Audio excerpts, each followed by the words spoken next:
வாழைப்பூ தொக்குக்காக நம்ம வந்து இதை க்ளீன் பண்ணுவோம். இது ரொம்ப ஈஸியாக க்ளீன் பண்ணிடலாம். மேலே உள்ளதெல்லாம் எடுத்துட்டு இந்த இந்த பாகத்தை வந்து நம்ம கட் பண்ணி எடுத்துக்கிடுவோம்.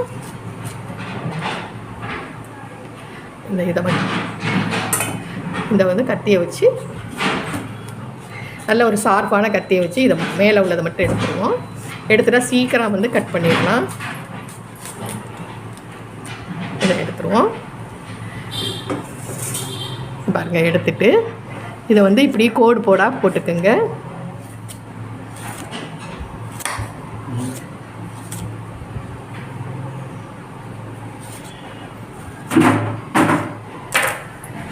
இப்போ இது வந்து ஈஸியாக பிச்சிடலாம்.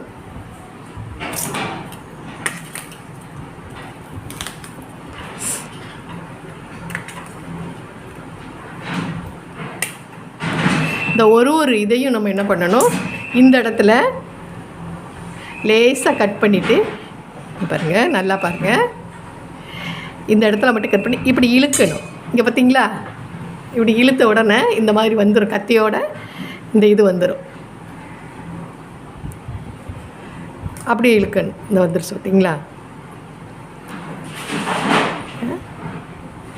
இது கொஞ்சம் கத்தியை பதிச்சுட்டு அப்படியே இழுக்கிறேன்.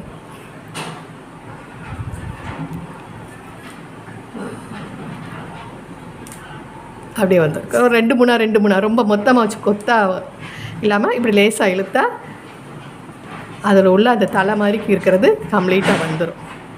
இது ரொம்ப ஈஸியாக நமக்கு எவ்வளோ வாழைப்பூ இருந்தாலும் நம்ம கட் பண்ணிடலாம். சரிங்களா. அடுத்ததுக்கும் நம்ம வந்து இந்த இதுக்குள்ளே போகிறதுக்கு நல்லா நம்ம வந்து இப்படி கோடு கூட கடைசி முடி நம்ம இழுத்து விட்டுட்டோம்னா இது பிக்கும் போது ரொம்ப நல்லா க்ளீனாக வந்துடும். எடுக்கிறதுக்கு வந்து எந்த பக்கம் வாகு இருக்கோ அந்த பக்கம் பார்த்து நம்ம கட் பண்ணி விட்டுறணும். கடைசி முடியை நம்ம கட் பண்ணி விட்டுட்டு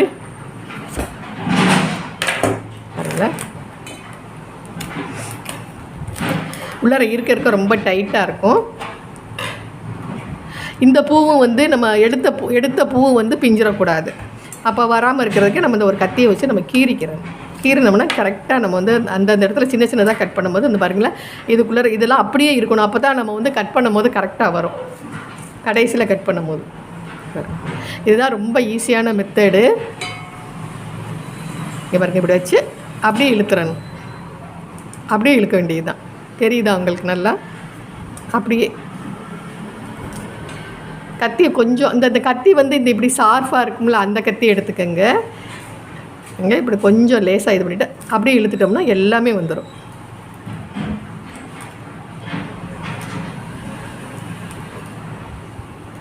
எல்லாம் ஒரே மாதிரிக்கு அந்த நுனியில் மட்டும் அப்படி வச்சு லேசாக இழுக்கணும். எல்லாமே க்ளீனாக வந்துடும்.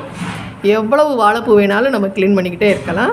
இது பிஞ்சு உழுகாமல் அடுத்தடுத்து நம்ம கட் பண்ணும்போது அந்த இது வந்து விழுந்துடக்கூடாது. இந்த கொத்தாக இருக்கிறத வைக்கும்போது நம்மளுக்கு கட் பண்ணும்போது ஈஸியாக இருக்கும்.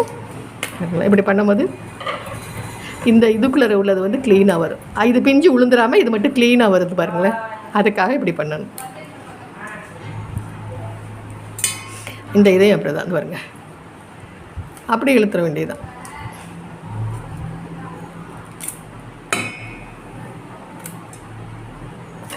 எவ்வளோ வேணாலும் நம்ம இது மாதிரி க்ளீன் பண்ணிக்கிட்டே இருக்க வேண்டியது தான். நான் எல்லாமே க்ளீன் பண்ணிவிட்டு உங்களுக்கு காமிக்கிறேன். பாருங்கள், இப்போ எப்படி ஒரே மாதிரியே எடுத்தாச்சு. இதை வந்து நம்ம வந்து அழகாக கட் பண்ணிடலாம். இனி இப்படி கையில் பிடிச்சிக்கிட்டு சின்னதாக உங்களுக்கு எவ்வளோ சின்னதாக வேணுமோ நம்ம வந்து இப்போ தொக்கு பண்ண போகிறோம். அதுக்கு வேணுங்கிற அளவுக்கு இப்படி பண்ணிடலாம். குட்டி குட்டியாக பண்ணலாம், பெருசாக இது நம்ம வந்து பருப்போட போட்டு வைக்கலாம்ல, வடக்கி எல்லாத்துக்குமே க்ளீனிங் பண்ணுற முறை இதுதான். இது வந்து ஒரு ஸ்ரீலங்காக்காரவங்க வந்து எனக்கு சொல்லி கொடுத்தாங்க. அவங்களாம் வந்து எதையுமே இதில் வந்து வேஸ்ட் ஆக்குறது இல்லை. அந்த மேலே உள்ள சிவப்பு கலர் தோல் மேலே இருக்கும் பார்த்தீங்களா, அதுலேருந்து எல்லாத்தையுமே அவங்க இது பண்ணிடுறாங்க, சமைச்சிடுறாங்க. நம்ம தான் வந்து எல்லாத்தையும் தூக்கி வேஸ்ட் ஆக்குறோம்.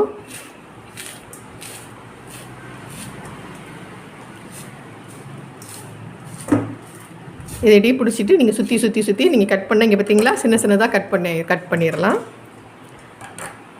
சீக்கிரமாகவும் நம்ம இது பண்ணிக்கிறலாம்.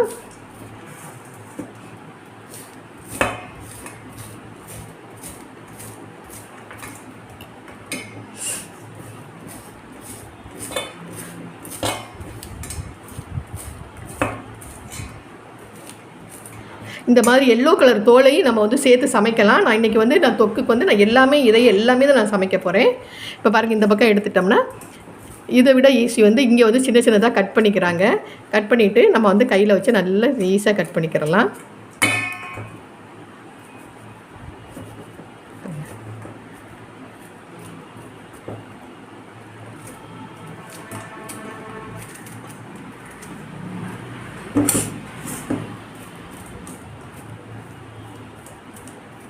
இதில் அடியில் ஒரு கட்டை வரும் பாருங்களா, அப்போ மட்டும் அந்த நுனியில் வராதனால இப்படி சுற்றி நம்ம வந்து கட் பண்ணிக்கிட்டே நம்ம போக வேண்டியதுதான்.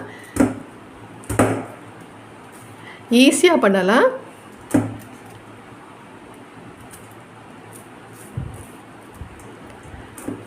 இந்த நடுவில் உள்ள அந்த கட்டை பாருங்கள், அது அந்த நடுவில் ஒரு தண்டு இருக்கும்ல, அது அப்படியே இருக்கும். நம்ம பாதிக்கு மேலே நம்ம இங்கே இதுக்கு மேலே உள்ளதை நம்ம கட் பண்ணி எடுத்துட்டோம். இவ்வளோதான். இதை வந்து நமக்கு சின்ன சின்னதாக கட் பண்ணிவிட்டு நம்ம இது பண்ணிக்கிட்டே இருக்க வேண்டியது. அந்த பூ ஃபுல்லாக அழகாக சின்ன சின்னதாக நம்மளுக்கு வந்து உளுந்துரும்.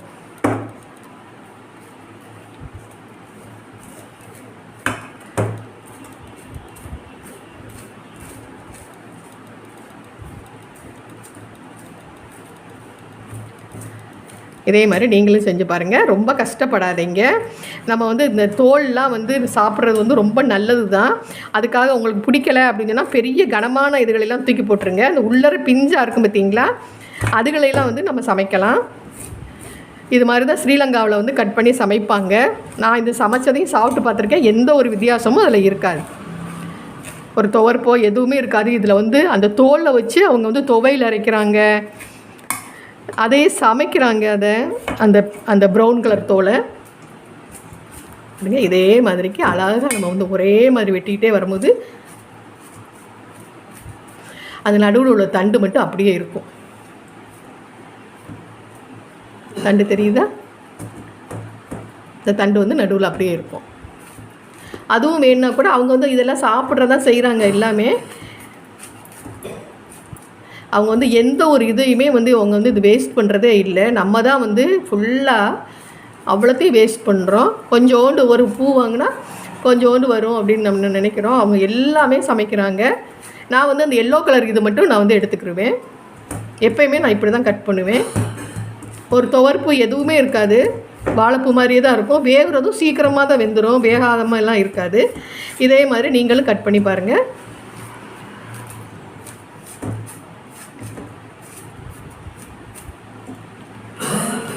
பாருங்கள், சீக்கிரம் அவ்வளோ ஃபாஸ்ட்டாக நம்ம வந்து கட் பண்ணிடலாம்.